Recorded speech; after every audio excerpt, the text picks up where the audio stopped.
நமஸ்காரம். மாதவற்றின் தவநிலை இருப்போமாயி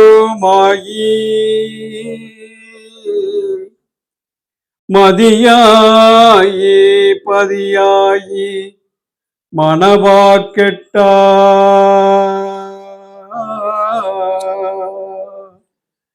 பூதலத்தின் மேதலம் பூரணமோ மாயி பிணியாயி பிணிதெரிக்கும் மருந்துமாயி ஈதலத்தின் பாதகற்பம் எடுத்துங்கோதன் என்குல சுக்கில நாத உடம்பாய் நின்ற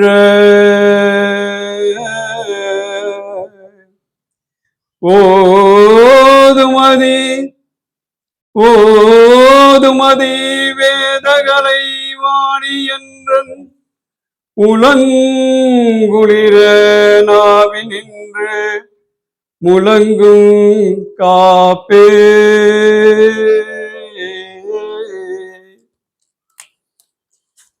வேதகாம சுரதி கிருதங்கள் பிரமோதய மெய்வழி சாலை ஆண்டவர்களை அற்புத அடையாள தெய்வீக செயலை கூறும் திட தீர்க்க தரிசனம்.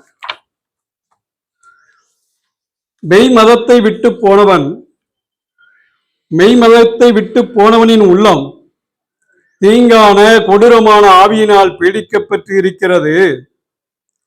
அவன் மெய்மத விரோத அரக்கனின் சீடன். அவன் மனித தோற்றத்தில் உள்ள ஒரு பெரிய பிசாசு. அவனுடைய தேகம் ஒரு நடமாடும் நாற்றமுடைய பிணம். நன்னம்பிக்கையாளர்கள் அந்த பிணத்தோடு யாதொரு தொடர்பும் வைத்துக் கொள்ளாதபடிக்கு தங்களை காத்துக் கொள்வார்களாக. மறந்தா போலேனும் லேசான ஒட்டுதல் கூட வந்து ஒட்டி கொள்ளாமல் சாக்கிரதையாக இருந்து கொள்வார்களாக. இப்படி இல்லாவிட்டால் இவர்களும் அவனைப் போலவே அசுத்த பாவியர்களாக போய்விடுவார்கள். இது சத்தியமே சத்தியம். புராதன மதத்தினரின் முக்கிய கொள்கை. ஆச்சாரியர்களாக இருந்தாலும் அவர்களும் கல்யாணம் ஆகாதவர்களாக இருக்க தேவையில்லை. மெய்யான புராதன மதத்தினரின் முக்கிய கொள்கையானது ஒவ்வொருவரும் திருமணம் முடித்து குடும்ப வாழ்க்கையை நடத்த வேண்டும் என்பதே. கல்யாணமாகாதவனை விட கல்யாணம் செய்து கொண்டு குடும்ப வாழ்க்கையை நடத்துபவர்களையே பரிசுத்த ஆவி தெய்வம் விரும்புகிறார்கள். மக்களுடைய வாழ்நாட்களிலே ஆணாக இருந்தாலும் பெண்ணாக இருந்தாலும் அவரவர்கள் ஒவ்வொரு நாளும் செய்கின்ற நன்மை தீமைகளை நன்மன வகுமான் என்ற தெய்வம் அவரவர்களுடைய ஜீவ புத்தகத்தில் அவ்வப்போது பதிந்து கொண்டே வருகிறது. இறுதி தீர்ப்பு. இறுதி சந்திப்பு நேரத்தில் நீதி மயிர்ப்பாலத்தை கடக்க வருகின்றவர்களுடைய நன்மை தீமைகளை ஆராய்ந்து முடிவு கட்டுகிற தெய்வீக தர்ம நீதியர்களாக மிர்சுரோஸ், ராசன் என்ற தெய்வங்கள் அமர்கிறார்கள். பாரபட்சம் நிறைந்துள்ள பொய் சாட்சிகளை கொண்டு தீர்மானிக்கும் இந்த அழிவுலகத்து நீதிபதிகளைப் போலில்லாமல் அந்த தெய்வீக நீதிபதிகள் ஒரு தேவனால் எழுதி வைக்கப்பட்டுள்ள ஜீவ கணக்கு பதிவே பேரேட்டை தங்களுடைய தெய்வீக கண் கொண்டு ஒருமுறை பார்த்துவிட்டு அந்தந்த ஆத்மாவிற்குரிய தண்டனையோ வெகுமதியோ அளிப்பார்கள்.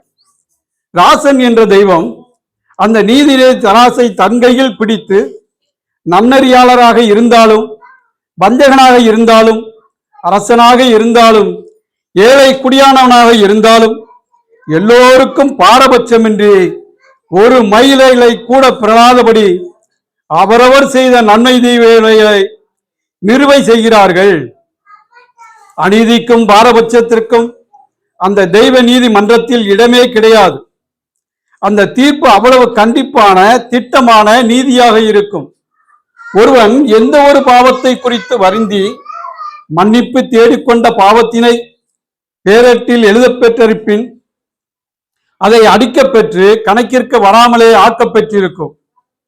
தீர்ப்புக்கு பின் நரகவாதிகள் முதலாக நரக அதிபதியாகிய அக்கிரமானை சந்திப்பார்கள்.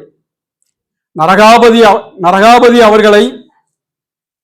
அவர்களை பார்த்து சொர்க்கலோகத்து முடிவில்லாத குதூகல மகிழ்ச்சியை அனுபவிக்காமல் அதை துச்சமாக எண்ணி அற்பத்தன வாழ்வில் நாளெல்லாம் செலவு செய்துவிட்டு சொல்ல லேசாக எண்ணி மறுதளித்தவனாய் மகா ஓய்விலா கொடிய துன்ப விசாரம் பிடித்த நரக வாழ்க்கையை எப்படித்தான் நீ விரும்பினாயோடா என்றும் பரிசுத்த ஆவி படைத்த ருசி உணவை தன்னுடையது என்று திண்டுவிட்டு அவர்களுடைய மனம் ஊனி இரக்கத்துடன் சொன்ன நீதி ஞானத்தை எடுத்து நடத்தாமல் நேர் மாற்றக்காரனாகி தீங்கான பேராசை ஆவியோடு பழக எப்படித்தான் உனக்கு நியாயம் என்று மனம் சம்மதித்தோடா என்றும் இன்னும் மகா கேடான துக்கம் நிறைந்த நீசத்தன பரிகாச ஏளன அவதூறு வரவு வார்த்தைகளை கொண்டு நரக அதிபதி சினப்பார். மற்றைய கிங்கிலியர்களும் தன்னை படுத்துகின்றவர்களையும் இடைவிடாமல் அந்த நரகவாதிகளை தூசித்து கடைசியில் அவர்களை வீடும் பயங்கர படுநாற்றமான பாதாள இருள் கிடங்கில் அலறி தடுமாறி தலைகளாய் விடும்படி அடித்து அளக்க மலக்க தள்ளுவார்கள். அதன்பின் நீள முடிவில்லாத தண்டனைகள் அருணோதயம் ஆகுகின்ற கீழக்கோடி என்றான பிரதேச சீமை பரப்பிலே அங்கே ஓர் இடம் காசவா என்ற ஏரிக்கரையிலே கலிபவ சங்காரராகிய சோசியாஸ் அவர்கள் தோன்றுவார்கள். ஒரு புராதனங்கண்ட கிரந்தம் கூறி வருகின்றதாவது, இந்த பெரிய பூமி பரப்பானது ஓர் தனி பயங்கரமான குளிர்காலத்திலே முடிவு அடைகிறது. இதனை நாவில் தடம் விழுக மனனம் செய்து கொள்ளுங்கள், வியாக்கியானத்தோடு பிறருக்கு எடுத்து போதியுங்கள். மெய்வழி குடும்பத்தின் 100வது கடைசி பணிக்கால விரிப்பு அமளியை அறியாத பேர்களுக்கு நன்றாய் எடுத்து அறியப்படுத்துங்கள். இதனை அடுத்து வரும் நாள் வாழ்க்கையை எதிர்பார்த்து தங்கள் ஆத்மாக்களுக்கு அழியாமல் காப்பாற்றிக் கொள்வதற்கு உதவுகின்றதாகிய உங்கள் திரிகரணங்களும் மெய்யில் ஒட்டி காணும்படி இருக்கட்டும். பரிசுத்த ஆவி தெய்வம் இறுதிக்கால நடப்பு கூறி வருகிறதாவது, தெய்வ ஞாபகமே இல்லாதபடிக்கு எம்முடைய திருநாட்களையும் பண்டிகைகளும் கொண்டாடுகிறார்கள். வேதங்களையும் பக்தி வழிபாட்டையும் தோத்திரங்களையும் மகா கீழ்த்தரமானது என்று சொல்லி வெளிக்கிறார்கள். அவர்கள் பரிசுத்த தலங்களை அழிக்கிறார்கள், தங்கள் ஆத்மாக்களையே அழிக்கிறார்கள். இந்த உலகத்தில் உள்ள தூளங்கள் எல்லாவற்றிற்கும் அழிவை உண்டு பண்ணுகிறார்கள். தங்களுடைய ஆத்மாக்களுக்கு துக்கத்தையும் துயரத்தையும் திகிலையும் பயத்தையும் சுவீகரித்துக் கொள்கிறார்கள். நேரான வழிக்கு மக்களை அழைத்து செல்கின்ற மதத்தை அழிக்கிறார்கள். நீதி நற்கர்மங்களை விட பிறரிடம் பறிக்கும் லஞ்சமே உயர்ந்ததாக அவர்களுக்கு தெரிகிறது. வெளிச்சத்துக்கு பதிலாக இருளையும் மகா உன்னதமான சுவர்க்கத்துக்கு பதிலாக வெகு கீழ்த்தரமான நரகத்தையும் விரும்புகிறார்கள்.